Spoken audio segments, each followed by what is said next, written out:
फिर वर्णन किया भविष्य पुराण में। मान लो घर के बुजुर्ग, घर के पितर, मरे हुए व्यक्ति जो मर चुके हैं, वो सपने में आपको नजर आ रहे हैं और लगता है कि हमारे घर की दीवार पर बैठे हैं या पेड़ पर बैठे हैं या वृक्ष पर बैठे हैं, स्वप्न में आप उनको ऊपर बैठा हुआ देख रहे हो, तो समझ लेना कि कहीं ना कहीं हमारे बच्चों की तरक्की का योग बन गया है और बच्चों का या तो विवाह होगा या उसकी नौकरी लगेगी। या तो तरक्की हो रही है, या विवाह होगा या नौकरी लगेगी, निश्चित है। ये भविष्य पुराण का, हमारी पुराणों में बहुत कुछ लिखा है कि आप अगर केवल पुराणों का स्मरण कर लें, केवल पुराणों को अगर पढ़ लें तो जीवन की सार्थक। हमसे कई लोग कई प्रश्न करते हैं, आप जो बताते हो वो क्या शिव पुराण में है? हम कहते हैं एक बार दिल से गीता प्रेस गोरखपुर की शिव पुराण लीजिए और आराम से बैठकर पढ़िए। एक एक शब्द पढ़ना कि काली मिर्च क्यों चढ़ती है, बेलपत्र क्यों चढ़ती है, दुर्वा का प्रयोग कब होता है, सफेद दुर्वा का प्रयोग कब होता है, भगवान को भस्म किस समय चढ़ाई जाती है, भस्म भी कितने प्रकार की होती है, भस्म का स्वरूप कितना होता है, त्रिपुंड लगाते समय ये 2 उंगली का प्रयोग करने के बाद आखिरी उंगली नीचे क्यों खींची जाती है? तुम तो मंदिर में गए, चंदन लिया, 3 उंगली खींच कर आ गए।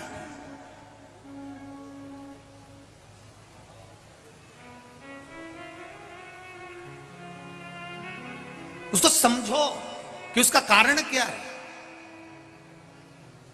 2 उंगलियां खींचने के बाद 1 उंगली का चंदन नीचे जब तीसरी उंगली से आता है, तो हम नीचे कितने भी नीचे अगर खड्डे में भी जा रहे हैं और कर्जे में भी जा रहे हैं, नीचे की उंगली अगर हमने बाद में लगाई है तो हमें ऊपर उन्नति की सीढ़ी पर महादेव चढ़ा ही देता है। ये निश्चितता है त्रिपुंड लगाने की,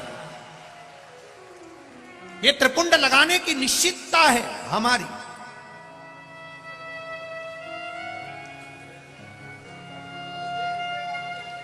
हम दुनिया से पूछ रहे हैं, साहब कर्जे में हो गए, साहब कर्जे में हो गए, बहुत कर्जा है, बहुत कष्ट है, कर्जा कैसे चुकेगा, कर्जा कैसे चुकेगा? हमने ये पूजन कराई, हमने वो कराया, हमने वो कराया, हम महाराज के पास गए, हम वहां कॉलेज पहुंच गए, हमने वहां पहुंच गए, कोई कहता है तुम्हारा घर बंधा है, कोई कहता है तुम्हारी दुकान बंदी है, कोई कहता है कोई भूत लग गए, कोई कहता है ये लग गए।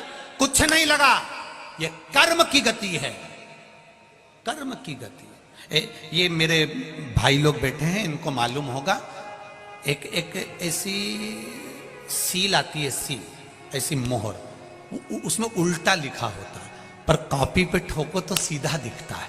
उसी तरह महादेव के मंदिर में जब जाओ, कुछ चीजें बड़ी विचित्र होती है। शंकर जी के मंदिर में पलट कर देखना, शिव जी के मंदिर में अपना मस्तक रखना। मस्तक इसलिए रखा जाता है कि कहीं कुछ उल्टा लिखा हो और कर्जा मर्जा लिखा हो तो नीचे झुकाऊंगा तो सीधा हो जाएगा, सील लगेगी तो सीधी होगी।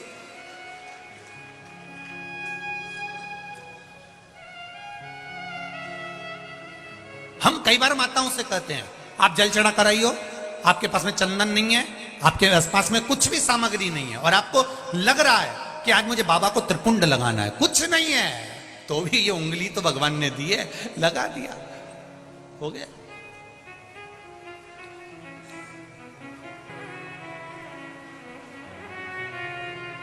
कभी कभी अपने को हासिल का मानना पड़ता है। हम जब अपन लोग मैथ की पढ़ाई करते हैं, गणित की पढ़ाई करते हैं, और यहाँ पर 9 रहते हैं और नीचे माइनस करने के लिए 10 रहते हैं, तो फिर अपन को 1 मानना पड़ता है कि 1 इसमें मान लो, तो 9 के आगे 1 मान लिया तो कितने हो गए? जम के बोलो 19, और 19 में से 10 गए तो 9 बचे। अपन ने 1 माना। कभी कभी गुरु जी की बात को मानना पड़ता है, तभी तो 9 बच पाता है। नहीं मानेंगे तब समझ में, तो नहीं तो 10 का 10 ही है, अब 9 में से 10 घटा के बता दे, ऊपर 9 नीचे 10। 1 मानना पड़ेगा कि हमारा शंकर हमारी सुनता है, मेरा शिव मेरी मानता, ये 1 मानना पड़ेगा, 1 मानना पड़ेगा।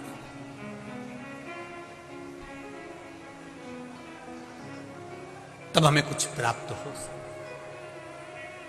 फिर वही बात आ गई, मानो तो मैं गंगा मां हूं, ना मानो तो बहता पानी।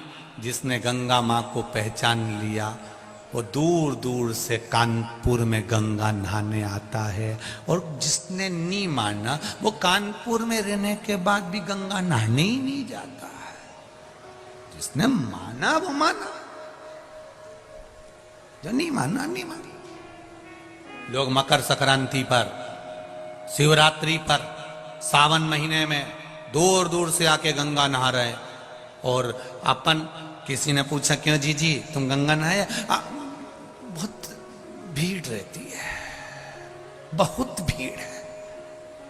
अब इतनी भीड़ में गंगा नहाने जाओ, हम तो बाद में नहा लेंगे, और उससे पहले निपट गई तो मान लो तुमने कहा बहुत भीड़ है अपन बाद में नहा लेंगे, तो अब नहाने का इंतजार करो उससे पहले। महाराज कोई आए ना आए, सिर के पास में पित्र दिख रहा है, सिर के पास में पूर्वज नजर आ रहा है, सिर के पास में पूर्वज दिख रहा है, समझ लो हमें सुख मिल रहा है।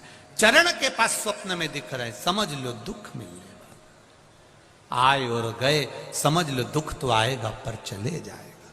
और वही पूर्वज जो मर चुके हैं, हमारे पूर्वज जो पित्र हैं, जो पूर्वज हैं, जो बुजुर्ग हैं, जो जा चुके हैं, फिर भी सपने में आ रहे हैं, और कहीं ऊंचे स्थान पर, वृक्ष पर, टान पर, घर की मुंडेर पर, घर के ऊपर कहीं नजर आ रहे हैं। समझ लो या तो बेटा बेटी का विवाह होने वाला है या उसकी नौकरी लगने वाली है। ये निश्चित है, वो ऊपर बढ़ा है, निश्चितता। ये हमारा भविष्य पुराण कहता है अग्रण्य होगा। ये हमारा स्कंद पुराण कहता है, उसमें अग्रण्यता मिलेगी। अब सपना भी आ गया और दिख गए वृक्ष के ऊपर पितर बैठे हैं। तुमने किसी से पूछ लिया, उन्होंने कह दिया साहब बहुत भयंकर पितृ दोष है, पूजन कराना है अपने को, ऐसा हो गया और बहुत तकलीफ में आ गए। तो ये नहीं, आप थोड़ा सोचो, सारे तीर्थ धाम आपके, हे महादेव प्रणाम। सारे देवता, सारे तीर्थ, सब कुछ मेरे महादेव के, सब कुछ।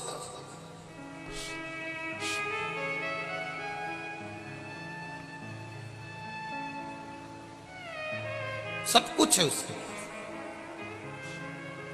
वो संभाल लेता है, बस आप दिल से जानो।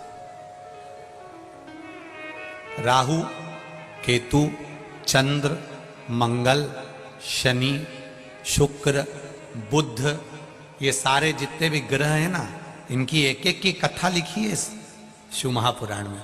चंद्र को भगवान ने काया के रोग से मुक्त करा, सिर पे आके बैठ गया। चंद्र सिर पर आकर बैठा,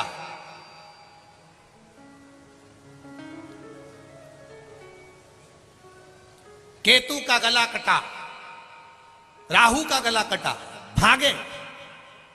कहां जाएं? शिव जी के पास। भगवान ने पूछा क्या चाहते हो? आपके चरणों में रहना। शिव जी ने कहा जटा के अंदर बैठ जाओ। चंद्र बाहर, राहु केतु अंदर। चंद्र के पसीने छूटने लगे, ये तो हमें खा जाएगा। चंद्र ग्रहण, सूर्य ग्रहण होता है तो इसी में उनको लगा ही हमें खा जाएगा। शिव जी कहते किसी की हिम्मत नहीं है, चुपचाप बैठे रहे चंद्रमा, कुछ नहीं होगा, बैठे रहे वहीं पे। चंद्रमा बैठा, अंदर राहु केतु बैठे हुए। थोड़ी देर बाद पृथ्वी का पुत्र मंगल आ गया। प्रभु क्या हुआ? मुझे नष्ट करने का सोच रहे हैं लोग, मुझे बर्बाद करने का सोच रहे हैं, श्राप दिया जा रहा है। भगवान कहते क्यों चिंता करता है? जहां मैं बैठा हूं, जहां से मेरे शिवलिंग का पानी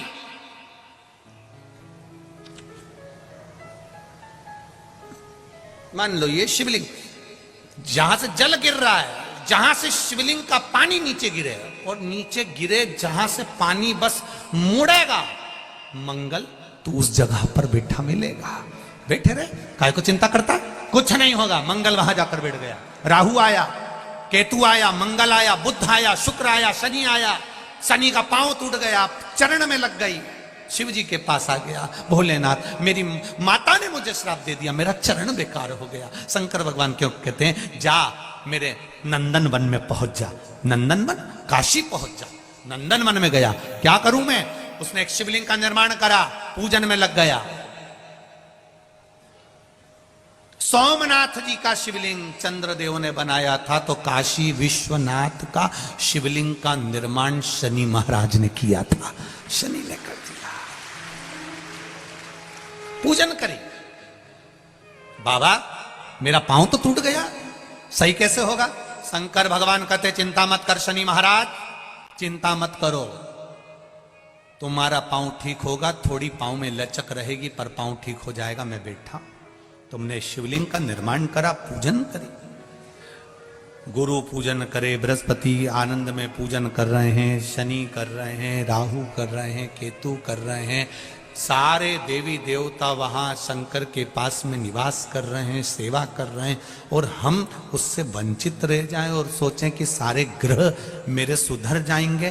तुम्हारा एक लोटा जल तुम जब भगवान शंकर को चढ़ाते हो तो सारे ग्रहों पर जल चढ़ जाता है, 33 कोटि देवी देवताओं पर जल चढ़ जाता है, सारे देवताओं पर एक साथ जल चढ़ जाता है, सब एक साथ तृप्त हो जाते हैं, सबको तृप्ति मिल जाती है।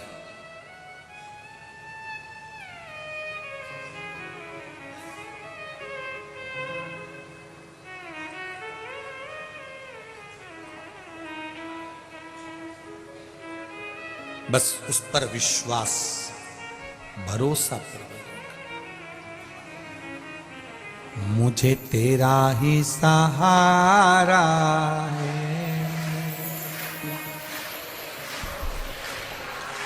वाह बहुत बढ़िया। कानपुर वालों को पूरा भजन याद होगा, एक बात तो है, मानना पड़ेगी। जरा एक लाइन सब गाइए पहले। मुझे महाराज बहुला गाय के पुत्र ने दूध पिया, फेन जमा शिव जी पर उड़कर गया। भगवान शंकर उसको मारने के लिए आतुर हुए। तभी भगवान शिव जब मारने के लिए आतुर होते हैं तब बहुला गाय उस समय पर, उसी समय पर बहुला गाय भगवान शंकर को निगल जाती। और बहुला गाय जब भगवान शिव को निगली, भगवान शंकर को जब बहुला गाय निगल जाती है तब सारे देवताओं ने आकर स्तुति करी, प्रार्थना करी, निवेदन किया, क्षमा करें प्रभु, गौ माता आप शिव जी को फिर प्रकट करें। गौ माता के उदर से भगवान शंकर प्रकट होते हैं। भगवान शिव नंदीश्वर के रूप में संसार में पूजा है। एक बहुला गाय अपने पुत्र के लिए भगवान शिव को निगल गई थी। एक माता पार्वती जब कार्तिकेय जी को भूख लगी, गणेश जी को भूख लगी, अशोक सुंदरी को, जया, विषहरा, सामदी बारी, दौतली को भूख लगी, तब भगवान शिव को माता पार्वती निगल गई थी। तब माता पार्वती ने शंकर जी को फिर अपने नासिका से बाहर धूम्र के रूप में निकाला था, तो शिव जी का नाम ध्रुमवान हुआ था और माता पार्वती का नाम ध्रुमावती हुआ था। शिव कथा कह रही है, भगवान शंकर का गुणगान कर रहा है, भगवान शिव का स्मरण कर रहा है।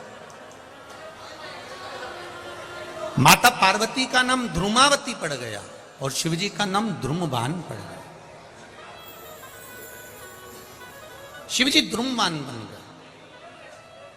शिवजी ने कहा पार्वती कुछ देर के लिए तुम अपने पति को निगल गई थी, इसलिए वैधव्य के रूप में पूजन हो गया। आप लोग कभी गए होंगे झांसी के पास में दतिया में, ध्रुमावती माता वहां पर विराजमान है, पर्दा लगा रहता है माता रानी का। वहां पर सौभाग्यवती नारी को जाना नहीं चाहिए, केवल पुरुष वर्ग जाए, मना नहीं, पर ध्रुमावती माता वहां विराजमान है। भारत में केवल 2 ही मंदिर हैं ध्रुमावती के, एक जबलपुर के पास में है और एक झांसी के पास में दतिया, वहां ध्रुमावती माता विराजमान है। आज भी दतिया पीठ पर लोग अपना हृदय से भाव से मां का सुंदर आनंद से सेवा करने के लिए भाव लेकर जाते। शिव कृपा निरंतर बनी रहे। भगवान शंकर का गुणगान, भगवान शंकर का स्मरण, भगवान शिव की भक्ति सुख देने वाली हो। आगे 12 ज्योतिर्लिंग का वर्णन किया गया। वर्णन करते हुए यहाँ पर कहते हैं, प्रथम ज्योतिर्लिंग के रूप में श्री सोमनाथ जी का वर्णन किया। भगवान चंद्र का काया का रोग हुआ तो उन्होंने भगवान शिव की भक्ति को धारण किया और काया का रोग मिटा। फिर वर्णन आया है श्री मल्लिकार्जुन का, कार्तिकेय बाबा रुष्ट होकर चले गए। जब रुष्ट होकर जाते हैं, मेरे देवाधिदेव महादेव और माता जगत जननी पार्वती उनको मनाने के लिए जाती हैं, उनको मनाने के लिए पहुंची हैं और दोनों वहां पर मल्लिकार्जुन के रूप में विराजमान होते हैं। अगला वर्णन आता है महाकाल बाबा का, दूषण नाम के राक्षस का संहार करने के लिए भगवान कालाधिपति महाकाल बनकर विराजमान, महाकालेश्वर बनकर। दूषण नाम के राक्षस को वर था कि ये 84 रूप धारण कर सकता है। तो देवताओं ने शिव जी से पूछा, आप इसको कैसे मारोगे? शंकर भगवान बोले कि मैं 84 रूप नहीं रख सकता, पर मेरी बहन जिसका नाम है छिप्रिया, जिसको लोग आजकल छिपरा कहते हैं, मेरी बहन छिप्रिया अगर चाहे कि तो दूषण मर सकता, दूषण मर सकता है। छिपरा जी से जाकर कहा दूषण नाम के राक्षस को मारना है, तो छिपरिया जी ने कहा मैं आ जाऊंगी, कोई दिक्कत नहीं है। जैसे ही उसका रक्त गिरेगा मैं पानी बनकर रक्त को धो दूंगी, वो राक्षस प्रकट ही नहीं होगा। छिपरिया जी को आने में देरी हो गई और दूषण नाम का राक्षस मर गया, उसका रक्त टपका, 84 जगह पर रक्त गिरा, 84 राक्षस उत्पन्न हो गए। शिव जी ने कहा मुश्किल है इसको मारना। छिपरिया ने अपने भाई के 84 टुकड़े कर दिए। महादेव के जब 84 टुकड़े हुए तो 84 टुकड़े बनकर महादेव प्रकट हो गए और दूषण नाम के राक्षस के जो 84 रूप थे उनका संहार कर दिया। 84 रूप में मेरे देवाधिदेव महादेव उज्जैन में विराजमान हो गए, जिनको 84 महादेव कहा जाता है और शिव महाकाल के रूप में विराजमान। 4 अप्रैल से 10 अप्रैल तक उज्जैन नगर में शिव महापुराण की कथा और 84 महादेव के दर्शन यात्रा रहेगी। निशुल्क है, सब आप लोग प्रेम से पधारें और आनंद लें, भाव के साथ में वहां रहकर कथा भी सुने, महाकाल राजा का दर्शन भी करें, छिपरा मैया का स्नान भी करें और 84 महादेव की यात्रा भी करें, शिव जी की यात्रा। अपन सब आनंद के साथ देवाधिदेव महादेव की उस नगरी का आनंद लेंगे भक्ति के साथ। दूषण नाम के राक्षस का संहार कर महाकाल के रूप में प्रकट हुए। अगला वर्णन आता है श्री ओमकारेश्वर बाबा का। विंध्य नामक पर्वत ने तप किया और विंध्य नामक पर्वत ने तप कर कर भगवान शिव को स्वीकार, भगवान ओमकारेश्वर के रूप में विराजित। अगला वर्णन है श्री केदारनाथ जी का। नर नारायण ने तप कर कर भगवान को प्राप्त किया। फिर वर्णन आया है श्री भीमा शंकर का। कुंभकर्ण की धर्म पत्नी थी करकटी, करकटी का पुत्र था भीम, जिसने देवताओं के मंदिर तोड़ना प्रारंभ कर दिए थे। जब मंदिर टूटने लगते हैं, विक्षिप्त होने लगते हैं, जब दुराचारी दुष्ट लोग मंदिर पर आक्रमण करते हैं और मंदिर को विच्छेद कर देते हैं, मंदिर को तोड़ देते हैं, तब कहीं ना कहीं हमारा शिव किसी ना किसी को प्रकट कर कर स्वयं के रूप में प्रकट होकर उस मंदिर का फिर निर्माण करना प्रारंभ कर देते हैं। ये निश्चित